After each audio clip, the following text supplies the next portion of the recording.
Hola y bienvenidos a la clase Modos de Habitar. Hoy vamos a estar explorando formas y dinámicas de relaciones hidrosociales en lugares que tienen problemas de estrés hídrico.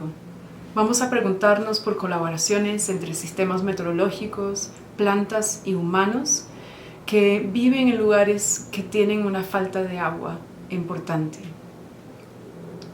La clase va a tener 3 secciones principales. Vamos a empezar por aterrizarnos en el Valle de Lima, en el Perú. Es importante que entendamos las condiciones hídricas de esta gran ciudad. Es una de las ciudades más secas del mundo y su área metropolitana ya comprende unos 11 millones de personas. Solo crece la demanda por el agua. Entonces vamos a necesitar entender un poco cuál es la historia de urbanización y las respuestas hidráulicas que el Estado moderno le ha dado al suministro de agua a la población creciente. También vamos a detenernos a pensar juntos el ciclo hidrocosmológico del agua que está embebido en este paisaje de la costa y las montañas de esta parte del Perú. Luego vamos a enfocarnos en una instalación de gran formato que se llama Ecosistema del Agua de los artistas Ana Teresa Barbosa y Rafael Freire. Específicamente vamos a mirar cómo esta obra conjuga distintas temporalidades respecto a las culturas de agua que están sedimentadas en el Perú. Y finalmente vamos a detenernos en la práctica de tejido del artista Alejandra Ortiz de Ceballos. Vamos a mirar cómo Ale trabaja con la planta del carrizo, que es una fibra vegetal que crece en las zonas húmedas del valle desértico de Lima. Y es una tradición que tiene más de 5.000 años de práctica en el territorio.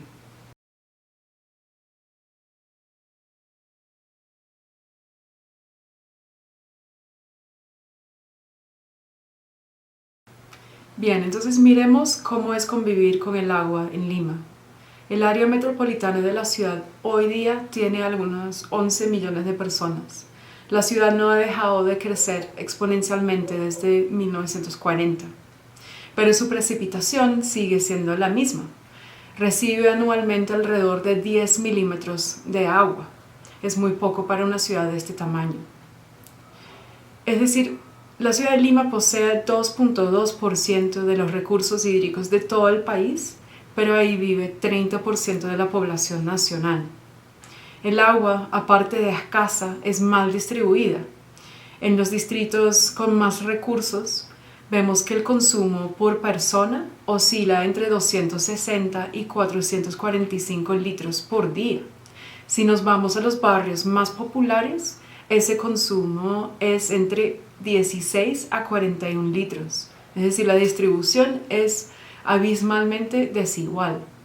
Los niveles actuales de agua subterránea y superficial son apenas suficientes para surtir la población actual de Lima, pero sigue creciendo. Lo que significa esto es que la expansión urbana, si sigue en curso, va a generar cada vez más presión sobre las 3 cuencas que le dan agua a la ciudad, el Rímac, el Lurín y el Chillón. Los estimados actuales prevén que un aumento de la demanda para el 2040 va a estar alrededor de los 25%. El retroceso de los glaciares, el cambio climático y la disminución de las precipitaciones plantean desafíos urgentes para el futuro hidrológico de Lima, pues aproximadamente 80% del agua que recibe la ciudad viene de sus montañas circundantes. Hace una década, la urgencia de esta situación, de la creciente demanda y la expansión de la población, llevó a la empresa de servicios públicos de agua en la ciudad, CEAPAL, a lanzar un plan maestro con un costo de 2.3 mil millones de dólares para tratar de encontrar soluciones a este problema. Ellos están formulando un plan para que para el 2044 haya un suministro de agua suficiente para la población a través de embalses, plantas de tratamiento de agua, plantas desalinizadoras y túneles para transferir agua entre cuencas. En el siglo XX se inauguraron en Lima diversos planes para convertir la cuenca del río Rímac en una fuente de hidroelectricidad para la ciudad en crecimiento. Entonces eso también jalaba más recursos hídricos de ese río para fines de industrialización y urbanización. Potenció además un imaginario y un discurso hidráulico que convertía el agua en mero recurso. Lo que era el sueño para este momento era imaginar un valle que era un desierto como una ciudad jardín, verde y con flores. Esta ciudad jardín sería iluminada por esta hidroelectricidad que se estaba produciendo en la parte alta de la cuenca, mientras las aguas transferidas desde esa cuenca regarían los jardines de la capital. Esto tuvo como consecuencia una serie de planes infraestructurales que buscaron traer agua no solamente de la cuenca del Rímac, sino de otra cuenca que se llama Mantaro, que verte no al Pacífico, sino al Amazonas. Es decir, en el parteaguas de los Andes, la idea era traer agua que iba a ir a otro lado hacia la costa del Pacífico para que pudiera suplir la demanda de la ciudad. Las consecuencias de estas infraestructuras hidráulicas para la cuenca fueron la imposición de una lógica tecnocientífica que cambió profundamente la relación con el agua. Para 1962 se inauguró la primera de 4 fases del sistema Mantaro para transferir agua de esta cuenca hacia el Valle de Lima vía embalses, túneles y canales. Miremos un poco cómo se formula este imaginario y este discurso tecnocientífico. Para 1965, el actual director de Empresas Eléctricas, Gino Bianchini, inaugurando la central hidroeléctrica de Huinco, habló en clave de disciplinar las aguas. Esto fue la cita. Habló de la fecunda disciplina de los caudales del Santa Eulalia y del Rímac, que surgen como imponentes altares consagrados al progreso de la nación peruana. Este es un discurso que se ha permanecido en la política peruana hasta el día de hoy. Para 2012, ya inaugurando la 4ª fase de este mismo sistema Mantaro, el entonces presidente de la República, Ollanta Humala, dice lo siguiente. Dice, no solo medios técnicos son las obras hidráulicas para lograr un objetivo, sino que expresan ideas de modernidad, progreso y naturaleza. Entonces vemos el capital cultural que tienen estas obras hidráulicas en un imaginario que está proyectando un futuro para el país. Para los investigadores Lena Holmes y Rutger Berlins, estos proyectos convirtieron al río Rímac, cuyo nombre en quechua significa río que habla, en un río que trabaja, es decir, reformula profundamente la relación cultural que los peruanos tienen con el principal río de su ciudad capital. En el territorio hidrosocial de hoy, el paradigma dominante sigue siendo entonces esta lógica tecnocientífica de la hidráulica técnica y industrializada. Holmes y Berlins de nuevo escriben que este modelo es determinante en la formación del paisaje de Lima. Dicen lo siguiente: la infraestructura hidráulica es material, social y simbólica en sus orígenes y sus efectos, constituyendo una fuerza importante en la dinámica rural-urbana y en la construcción del territorio en la región de Lima. Es decir, estas formas de pensar la relación con el agua son determinantes en la formación física, pero también sociocultural del paisaje de Lima. Pero esto no significa que el territorio hidrosocial esté carente de otras remanencias, sedimentaciones y relaciones con el agua. Hay memorias de otras formas de convivencia que están todavía en el paisaje. Cuando piensan en el tema del territorio hidrosocial, estos dos investigadores, Holmes y Berlins, precisamente subrayan que este es un campo de contestación. El territorio hidrosocial es un campo de disputas y negociaciones en constante dinamismo. Entonces es importante entender ahí que esta sedimentación de capas de tiempo está siempre siendo excavada de manera que el pasado puede volver al principio de la contemporaneidad.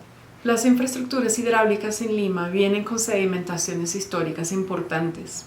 Si nos remontamos a los canales de riego prehispánicos, podemos ver que había muy fino conocimiento de los ciclos del agua que permitían a estas personas que ocupaban el Valle de Lima antes de la llegada de los españoles y por miles de años, entender realmente cómo convivir con un territorio muy complejo en términos de precipitación, como hemos visto.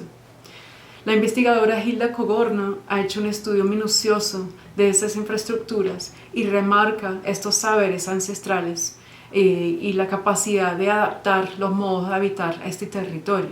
Dice lo siguiente: las sociedades prehispánicas eran conscientes de la dependencia costera del agua que proviene de los nevados y lagunas de los glaciares y que baja por el cauce de los ríos o yace en el subsuelo, por lo que el conocimiento de la tecnología hidráulica, de dioses y mitos, de gente y agua entre la costa y la sierra ha sido siempre bastante fluido.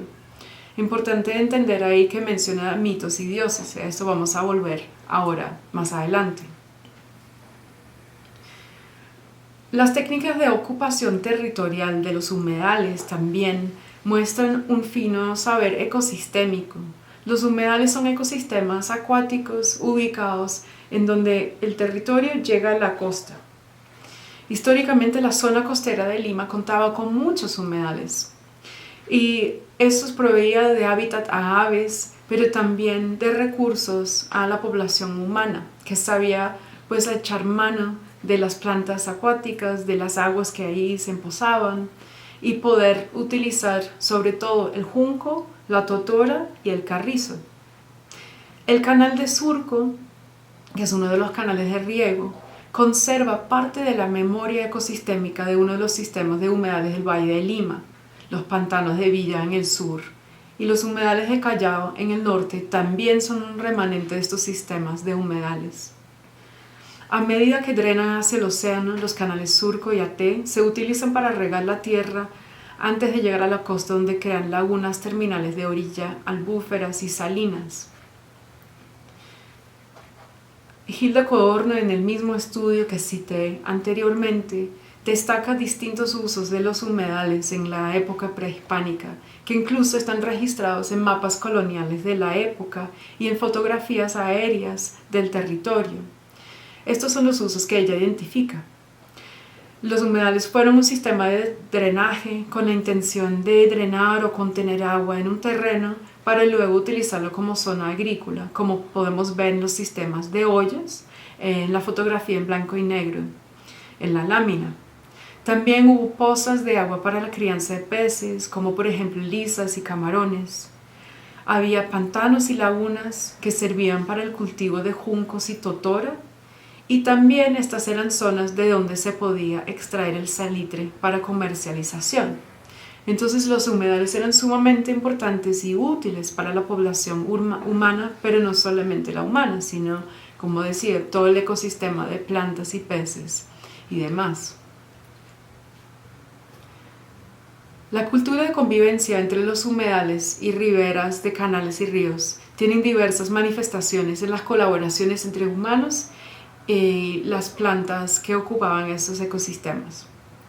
Estos incluyen una rica iconografía y producción estética, condensada en cerámicas con representaciones de los ecosistemas de humedales y su biodiversidad. Podemos ver en estas cerámicas una muy rica representación del ecosistema de juncos, entre los cuales hay muchos peces, desde donde también saltan ranas en relieve hacia afuera, mostrando realmente la importancia de estos ecosistemas para los pobladores. También podemos ver acá el sistema de tejido vegetal que ayudaba a la gente a aprovechar el junco, la totora, el carrizo para crear formas de pescar en las épocas en que había posibilidad de pesca de camarones. Y esta es una tradición que sigue hoy, sin embargo está muy menguada. También podemos ver en la lámina que hay una rica tradición de cestería, donde las plantas vegetales ayudan a crear no solamente envases para recolectar peces o otros cultivos, sino también que se utilizaban para la construcción, para los muebles y hasta para los zapatos. Esta valoración de las zonas húmedas no se limita a la zona costera de Lima, pues se articula a todo lo largo de la costa del Perú y de hecho estas cerámicas mochica que estamos viendo son del norte del país. Entonces, los saberes ancestrales de la cestería de Junco y Totora en el departamento de Lima como tal son sumamente importantes, hasta tal punto que llegaron a designarse Patrimonio Cultural en el año 2015. Esta rica cultura de convivencia con el agua hace surgir la pregunta de cómo pueden mantenerse vivos estos hilos y tejidos de otros modos de habitar territorios y de comunes. Y esa es la pregunta que me gustaría que lleváramos adelante para pensar con las obras de arte que vamos a estar mirando. Pero antes de llegar a eso, quiero que nos detengamos en el ciclo hidrocosmológico que ha estudiado Rutger Bohlens y que describe en un artículo con bastante detalle. Este ciclo nos ayuda a entender aquello que decía Hilda Gogorno, ¿no? Que no es solamente entender qué va a ser el clima, es entender también que hay otras fuerzas vitales allí de parentesco entre los humanos, las montañas, los ríos, etc., que empiezan a estructurar las relaciones humano-agua-territorio de forma en que se hace posible crear modos de habitar este territorio que presenta tantos retos. Entonces, este ciclo hidrocosmológico, dice Bohlens, amplía el concepto de los ciclos hidrosociales, trayendo la dimensión justamente espiritual. Esto vincula este ciclo íntimamente, dice él, diversas culturas de agua, marcos de derechos y visiones del mundo, con la construcción socionatural de los flujos hidrológicos, lo que requiere un análisis que va más allá de los patrones de social y natural. Es decir, él dice que acogernos a este ciclo hidrocosmológico trae también al análisis la dimensión metafísica de la relación de los humanos con el territorio, con el clima, con los ríos, con las aguas del Napa freático y demás. Es decir, todas las posibilidades de vida están estructuradas en la relación que pasa por un parentesco entre humano y territorio. Entonces, ¿cómo era este ciclo que une mar, montañas con desierto? La clave es que se estructura por un concepto que se llama Aini, que es la reciprocidad entre humanos y madre tierra. Bohlens escribe que la ruta del agua simboliza la ruta de la vida a través de tres mundos. A través de las ofrendas rituales y la acción recíproca, los seres humanos deben mantener el equilibrio y los flujos cíclicos en el ciclo hidrocosmológico. Entonces la estructura espacial del cosmos corresponde a esa reciprocidad. Se divide en el Kaipacha, que es este mundo, Hanakpacha, el mundo de arriba, y Ukupacha, el mundo de abajo. Kaipacha comprende tres comunidades de seres vivos, escribe él, la naturaleza, los humanos y las deidades. Y estas comunidades desean lograr una relación recíproca y complementaria, que es el Aini. Con otras deidades, escribe él, el agua habita el Kaipacha como un ser vivo. Y estas deidades son la serpiente y la deidad Amaru. Entonces, vinculando a Pachamama y los Apus, que son las montañas, que son seres vivientes, parientes de los humanos, Amaru simboliza la vida y la fertilidad. Y estos tres son considerados protectores de las comunidades humanas y naturales, siempre que los humanos mantengan la relación recíproca del Aini. Entonces es importante todo lo que él puntualiza allí porque tiene que ver con el hacer pagamentos para pedir que haya buenas condiciones para el cultivo, es agradecer las cosechas, es entender que la vida humana está subordinada a estas otras condiciones no humanas y poder establecer convivencias ritualizadas que le dan forma y sentido a esa reciprocidad. Entonces el ser humano, dice Bohlens, tiene una relación socionatural de dependencia del agua, las montañas y la tierra. Y entender esto nos ayuda también a pensar de qué manera hay una descentralización de lo humano, muy distinto a lo que podemos pensar en nuestras culturas contemporáneas. Por ende, hay una posibilidad de pensar en modos de habitar pues, más sustentables y menos antropocéntricos. Hoy día los saberes ancestrales de manejo de agua están alcanzando una vigencia renovada, porque frente al cambio climático y los patrones erráticos de precipitación, la tendencia es de buscar soluciones basadas en la naturaleza y en las tecnologías ancestrales de manejo de los suelos. Un sistema en alza son los amunas. Es una tecnología prehispánica de alta montaña en la que canales de piedras impermeables permite que se filtre el agua en las alturas recargando los acuíferos. Esto incrementa el caudal base disponible para los cultivos y permite que las comunidades puedan ser más resilientes contra el cambio climático. Actualmente hay varios programas de restauración de amunas en la cuenca del río Rímac. Y vale la pena notar que los fondos de agua están financiando esto. Estamos viendo en la lámina un ejemplo de Aquafondo en colaboración con The Nature Conservancy. No hay tiempo para detenernos en este punto hoy, pero es importante también saber que los fondos de agua son financiados por multinacionales, por lo que nos queda la pregunta de pensar realmente hasta qué punto este marco de financiamiento y el modelo de desarrollo económico que representa es realmente una solución a largo plazo. Entonces las preguntas que queremos llevar hacia la siguiente sección plantean lo siguiente. Hay que preguntarnos, sabiendo que el territorio hidrosocial es una sedimentación de tecnologías y culturas de agua en que el paradigma dominante es la hidráulica contemporánea, ¿qué queda de ese pasado ancestral realmente en la conciencia colectiva hoy día? ¿Hasta qué punto el arte contemporáneo dialoga con los problemas de estrés hídrico en Lima? ¿Y cuáles conceptos de tecnología se materializan en instalaciones que usan técnicas artesanales como parte de su lenguaje estético? Estas son preguntas que creo que son relevantes para pensar con las dos obras que vamos a ver a continuación.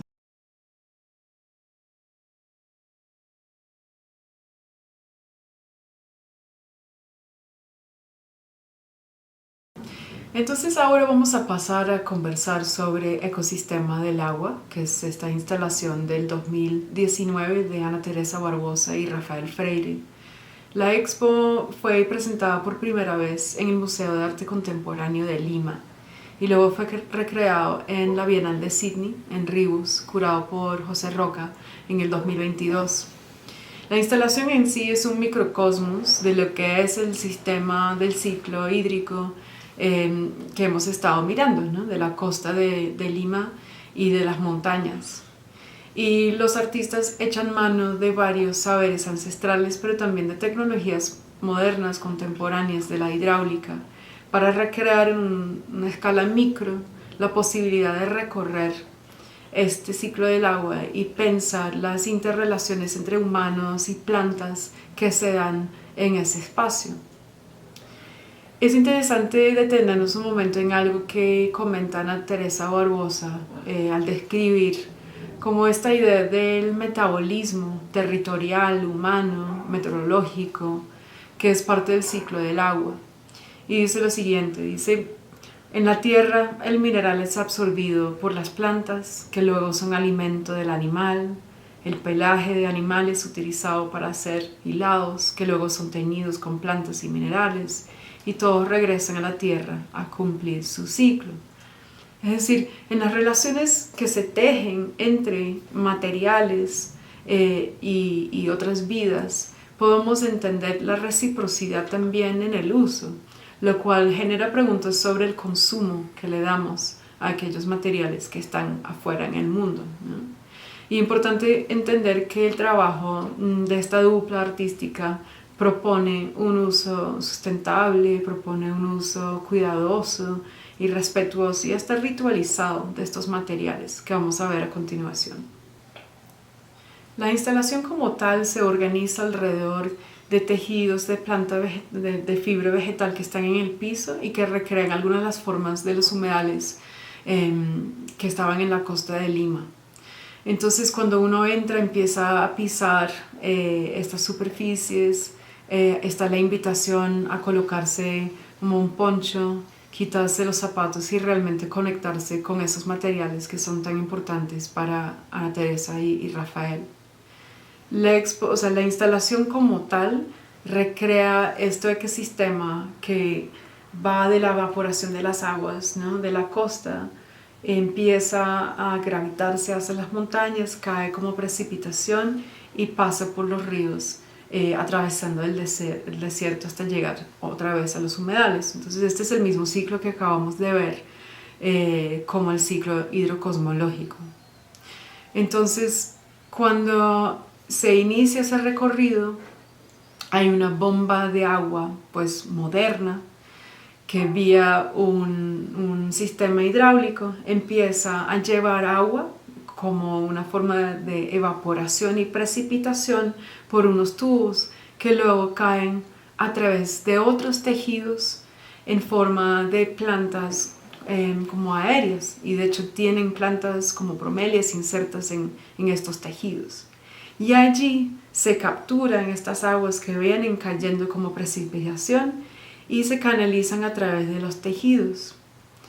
Van cayendo las aguas por estas mallas y estas plantas hacia abajo, y allí empiezan a entrar en unas piedras talladas que luego filtran el agua, o bien hacia unas jarras de cerámica, o bien el excedente empieza a caer en otras piedras labradas, formando una suerte de napa freática, ¿no?, de esta evaporación que uno ya se puede imaginar filtrándose en los territorios de alta montaña en el ciclo del agua, para luego pues seguir su curso hacia abajo. Estas aguas desbordan, ¿no?, de alguna manera las que van cayendo, también trayendo a la imaginación ojos de agua, los puquios, los manantiales, ¿no?, que existen y que empiezan a nutrir el desierto de las aguas que son tan reclamadas.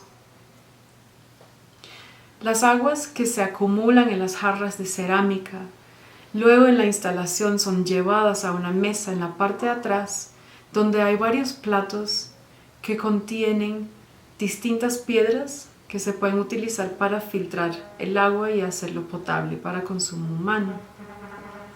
Entonces, el último acto de la instalación es la invitación a quienes la visitan a que tomen esa agua y la incorporen, haciéndose también como cuerpos de agua parte de este ecosistema.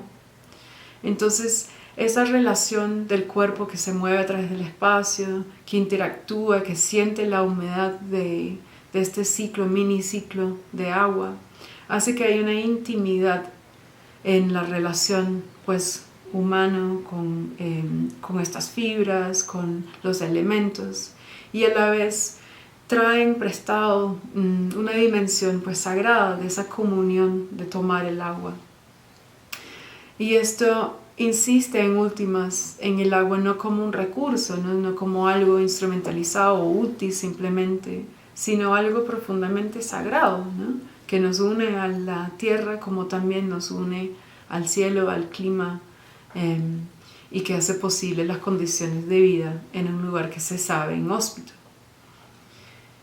Entonces, esto es un gesto importante en la obra de Ecosistema del Agua, pero quisiera verlo también refractado ese gesto en otro proyecto de Ana Teresa y Rafael que realizaron en el 2020 dentro de las actividades de Entre Ríos durante la pandemia de COVID, cuando ya pues no podíamos salir a esos encuentros materiales, corporales, con los territorios y con las aguas.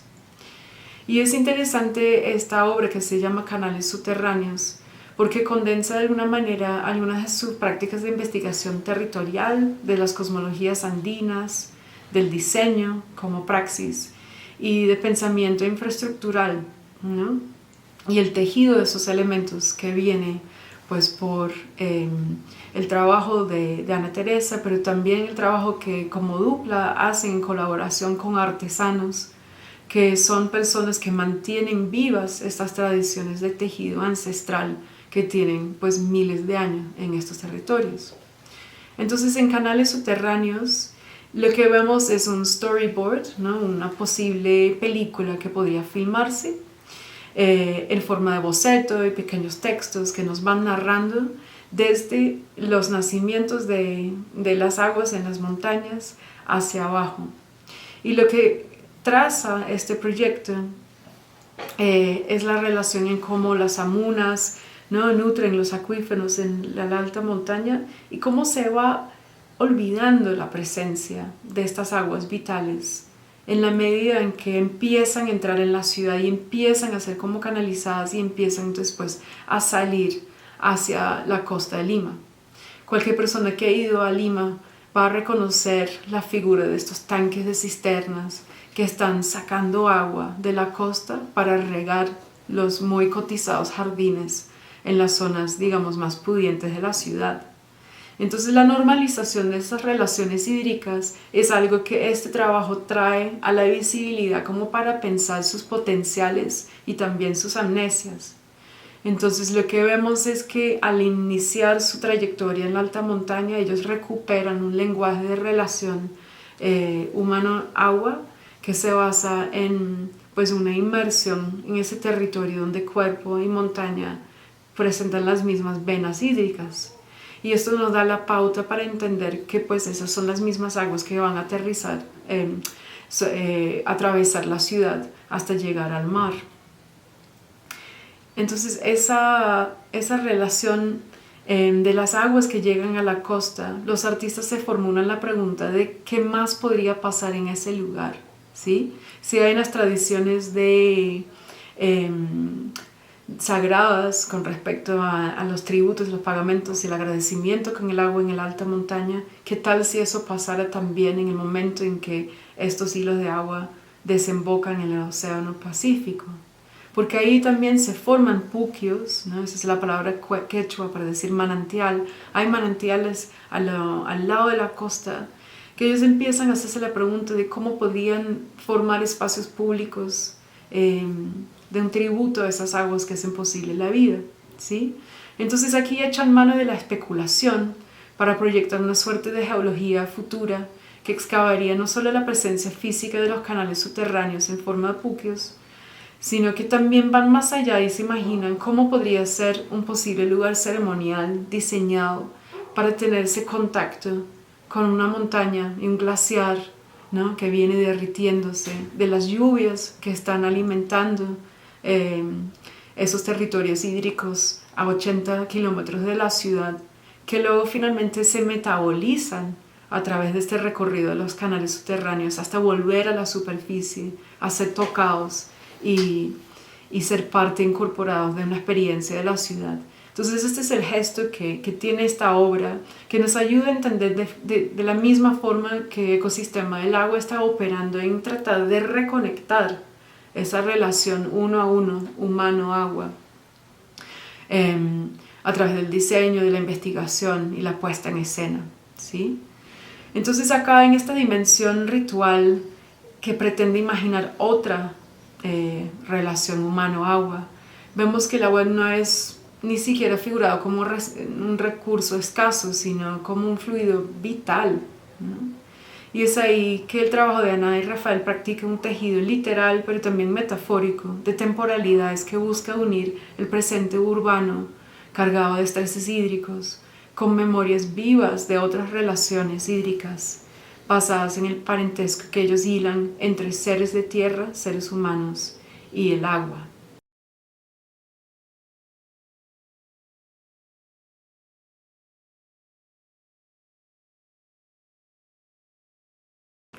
Bien, ahora vamos a pasar a hablar del trabajo de Alejandra Ortiz de Ceballos y su proyecto de largo aliento en colaboración con la planta El Carrizo, sobre todo trabajando en el Canal Surco en Lima. Alejandra cosecha el carrizo de las riberas del Canal Surco y desde hace varios años ya ha venido desarrollando una investigación sobre cómo será la relación entre ese cuerpo de agua y los habitantes limeños que viven cerca de sus riberas. Ella ha trabajado con las comunidades en varias experiencias pedagógicas que incluyen el arte sonoro, cartografías participativas, también talleres de stop motion con chicos de las comunidades que viven muy cerca del canal, y ha generado todo un cuerpo de trabajo en relación a esta investigación. Pero hoy vamos a mirar nomás su trabajo con el tejido, digamos la técnica que utiliza, se llama el Quechua, es una práctica ancestral de tejido que ella aprendió hace algunos años en Mater, cerca de Cusco, y ella ahora ha llevado este principio de la soga a la posibilidad de hacer obras muy grandes, como también de hacer productos artesanales pues utilitarios. Entonces vamos a empezar mirando y recordándonos las condiciones del canal Surco. Pues este canal no es solamente una infraestructura hidráulica que conecta literalmente las montañas con el océano, sino que es un artefacto, digamos, de memoria viva que trae pues toda una serie de tradiciones de los canales de riego que hicieron habitable el Valle de Lima. Hoy día el canal de Surco es una estructura que, si bien en partes tiene una protección y declaración patrimonial, en otras partes simplemente pasa bastante desapercibida en la ciudad de Lima. Ha sido embaulado en concreto en varias partes, o sea, ni siquiera el agua está expuesta. Hay muchísima construcción cerca de sus riberas, entonces no hay una relación, digamos, directa con la mayoría del curso de este cuerpo de agua. En el momento de su mayor extensión alcanzó 25 kilómetros de largo, ¿no? Y fue importante este canal de agua porque tenía una área irrigable de más de 11.000 hectáreas. Entonces fue un sustento para el cultivo de las chagras en el Valle de Lima por muchísimos años. Su uso para el riego todavía pues existe, pero muy disminuido.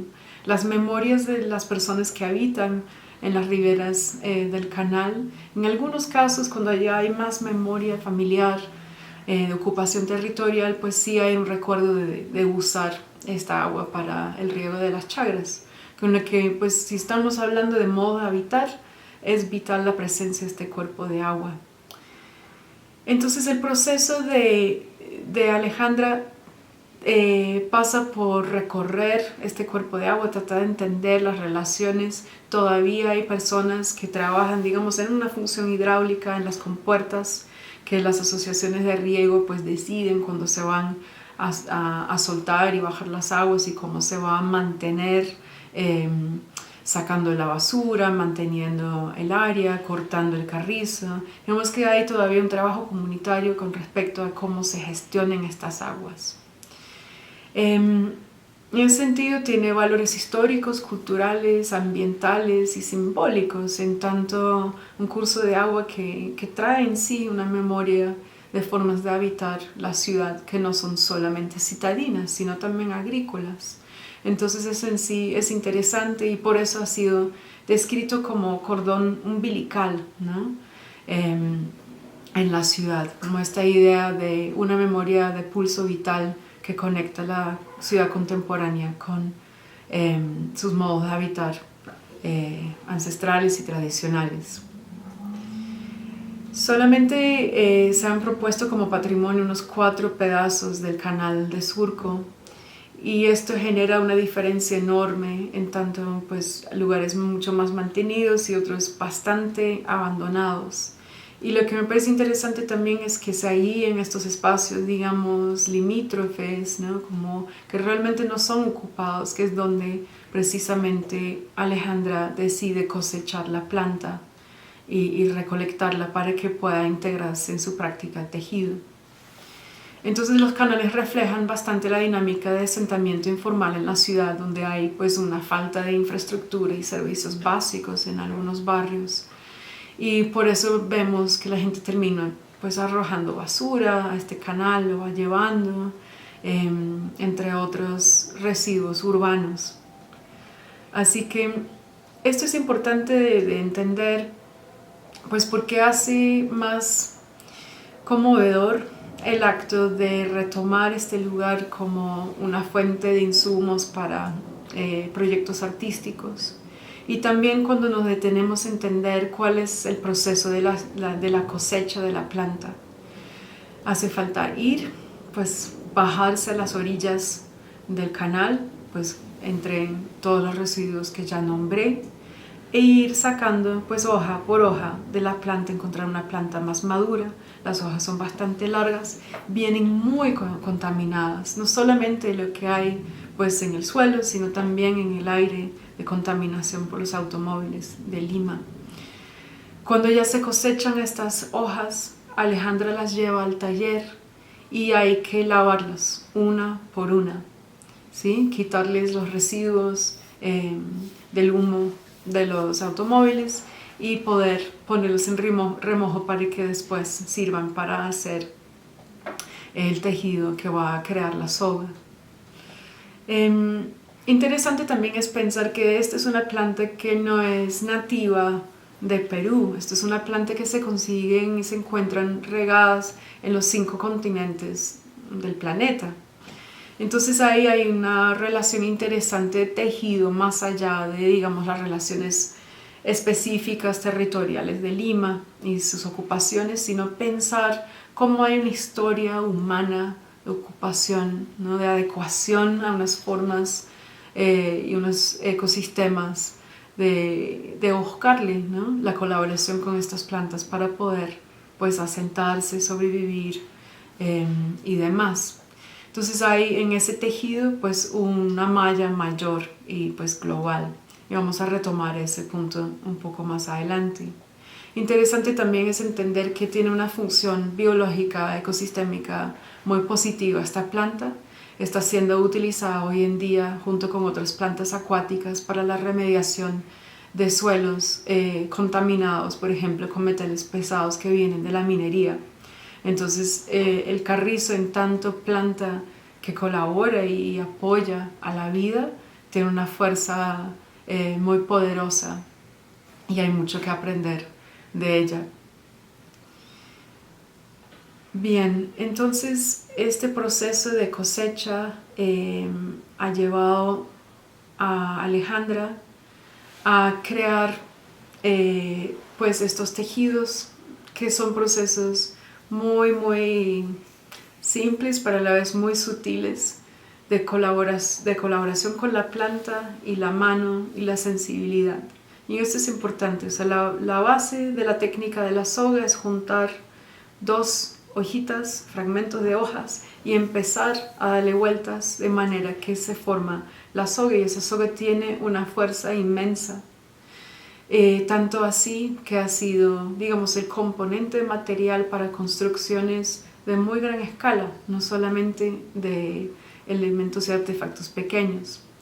Entonces ella entiende la práctica como un diálogo con lo material, un diálogo con la forma de la planta y de lo que es capaz la planta y cómo ayudar, ¿no? A que sea lo más resistente y fuerte posible.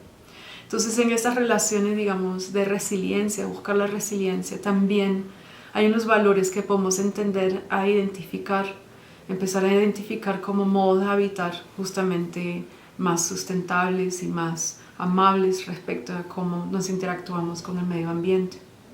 Entonces podemos ver que su trabajo pasa por cartografías también en tejido, pues con hilo, como también pasa por la creación de estas esculturas a gran escala, que no tienen una forma predeterminada, no tienen un diseño que ella plantea recrear con los hilos de las sogas del quechua, sino que en el proceso del hacer, en ese diálogo con el material, va determinando el material y cuál es la forma que van a tener estas esculturas. Entonces ahí pues de nuevo vemos cómo hay un diálogo humano-planta que se va literalmente tejiendo en el hacer. Y finalmente, para entender pues otra dimensión pedagógica de su práctica, vemos acá pues tanto los tutoriales con los cuales ella imparte talleres a otras comunidades, no solamente en Perú, sino también en Colombia, en Estados Unidos, y en las fotos que están viendo en esta lámina, en un taller virtual que impartió en Ámsterdam para un evento sobre futuros post-extractivos. Entonces precisamente esta posibilidad de extender la malla a que se entienda, ¿no?, la relación específica de ciertos lugares con sus humedales, con estas plantas, con las tradiciones y saberes ancestrales y tradicionales que pues están incorporadas en estas plantas. Es otra de las formas de detonar a través de la praxis de arte, tejido, pedagogía, formas, digamos, más masificables de pensar los modos de habitar en sus dimensiones históricas, pero también de lo que podría ser capaz un uso de materiales orgánicos y vegetales hoy día. Entonces, con este trabajo, Alejandra realmente le da vitalidad a una práctica milenaria, actualizando, digamos, su relevancia para el momento que vivimos hoy día, en medio de tantas presiones climáticas y también la presión de la urbanización que sigue ejerciendo sobre específicamente el Valle de Lima.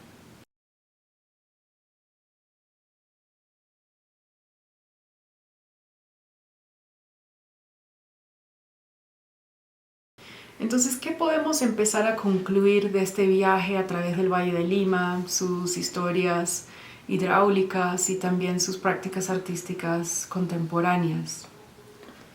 Podemos afirmar con Bellens que siguen vigentes y vivas las expresiones contemporáneas del antiguo ciclo hidrocosmológico, que interconecta íntimamente la dinámica cíclica de la hidrología, la agroecología, la vida humana y la cosmología.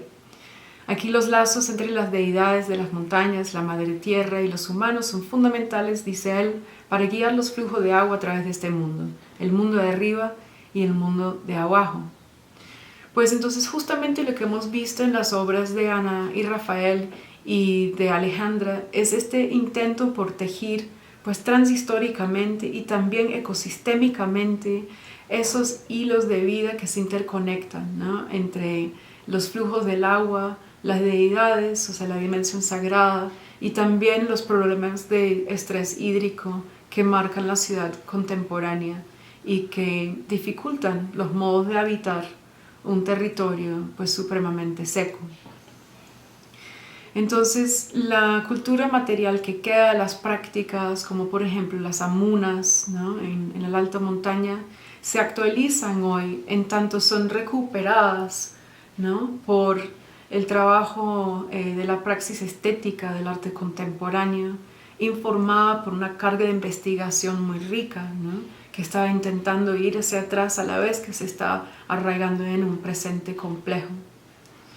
Vemos entonces que desde este presente sí es posible tejer puentes con un pasado de técnicas sustentables, modos de habitar y de cuidar acuíferos, ecosistemas y colaboración con ellos. Estos puentes vienen a representar modos de habitar conscientes de la necesidad de trabajar con los ecosistemas en vez de contra ellos, ¿no? En vez de pensar en solo extraer, hay que pensar en nutrir también la vida. Y ese es justamente el sentido de las amunas, ¿no?, como tecnologías hidráulicas, es permitir que las aguas bajen, descienden y nutren la napa freática para que esa agua no se pierda, ¿no? Entonces, traigo acá la imagen de este puente del Imperio Inca, porque esos puentes que se puede entender, ¿no?, con el pasado, con estos saberes, existe la pregunta todavía de qué tan fuertes, robustos pueden ser, qué tan frágiles son esos hilos que conectan con saberes ancestrales, ¿no?, que hace falta realmente para que sean consistentes, para que sean más incorporados en las culturas contemporáneas. Si vemos este puente acá, que atraviesa el río Apurímac, es un puente que es el único que existe de este sistema ancestral que conectaba con las rutas y caminos del Imperio Inca. El hecho de que solo exista un puente pues ya es de un valor enorme, pero también nos habla precisamente de esa fragilidad de lo que se entiende por un patrimonio vivo. Entonces, hemos visto cómo el tejido, específicamente como medio artístico y como como saber, ofrece una vía para reconectar con relaciones también de reciprocidad, ¿no? Este principio, este valor que estuvimos hablando en la primera sección de la clase de hoy, ¿no? Y que es un fundamento de la hidrocosmología andina. En el trabajo de Ana y Rafael, el tejido articula en escala micro el gran ciclo de agua que interconecta vidas en la costa con las fuentes de agua de alta montaña, trayendo a la memoria viva esa hidrocosmología ancestral que perdura, poniéndolo en diálogo con tecnologías y culturas contemporáneas, y sobre todo actualizando la posibilidad de crear, imaginar nuevas ritualidades para el hoy, ¿no?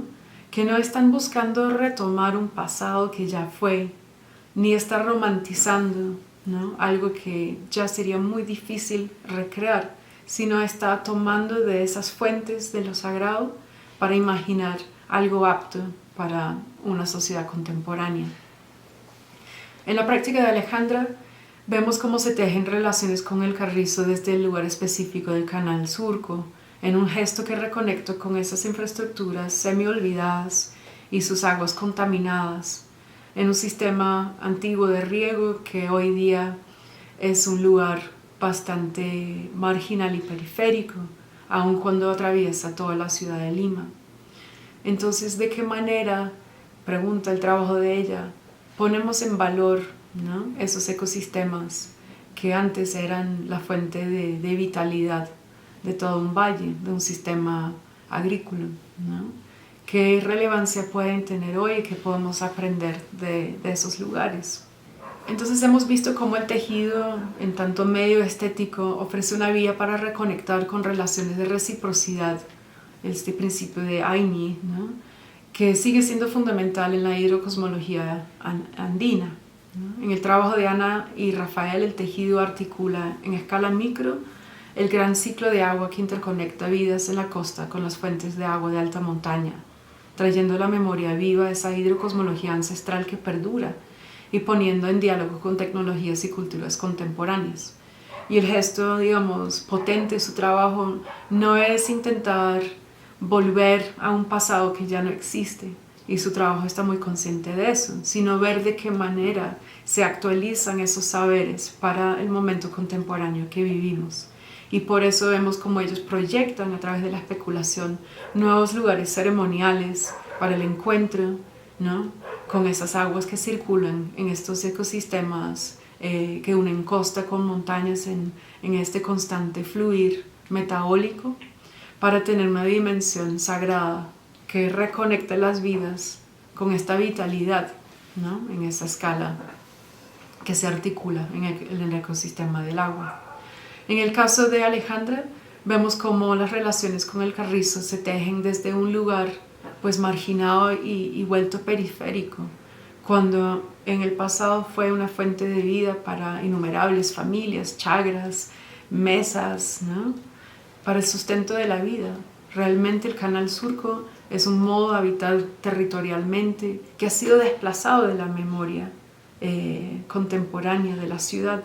Entonces el tejido trae ese hilo del pasado y lo reincorpora como una práctica contemporánea que hace surgir lugares de encuentro entre grupos que tejen juntos o con el trabajo de ella con las comunidades, de manera de reincorporar este lugar dentro de un modo de habitar el Valle de Lima.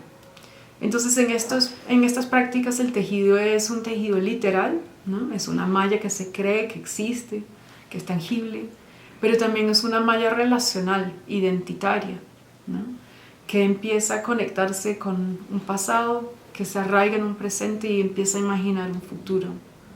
Y de ahí viene la potencia, digamos, imaginativa de estos lugares hidrocomunes que se tejen a través de las plantas con las que trabajan pues tanto Ana y Rafael y Alejandra.